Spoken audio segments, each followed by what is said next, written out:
اور میں ایک اور ریکویسٹ کرنا چاہوں گا، ہم ہمیشہ اپنے بچوں ہی کی صرف تربیت کرنا چاہتے ہیں، صرف بچوں کو ہی سب کچھ سکھا دینا چاہتے ہیں، جبکہ والدین یا ان کو سکھانے والے، مطلب بچوں کو سکھانے والوں کی تربیت ہم نہیں کرنا چاہتے۔ ہم سمجھتے ہیں کہ وہ مکمل طور پہ تربیت یافتہ ہے،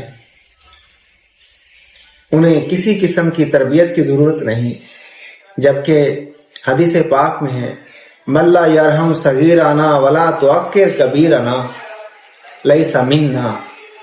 دیکھیے حدیث پاک کا خوبصورت اسلوب کہ جو چھوٹوں پہ رحم نہ کرے، پہلے بڑوں کو حکم دیا گیا کہ چھوٹوں پہ رحم کریں، پھر چھوٹوں کو حکم ہے کہ وہ بڑوں کا احترام کریں، ان میں سے جو وائلیشن کرے گا وہ پھر لیسا منا، وہ ہم میں سے نہیں ہوگا۔ تو پہلے حکم بڑوں کو ہے، ہم صرف چھوٹوں کی تربیت کرنا چاہتے ہیں۔ میرا ایک معصومانہ سوال ہے، ہم اپنے بڑوں کی تربیت پہ کتنا فوکس کرتے ہیں؟ سوچئے۔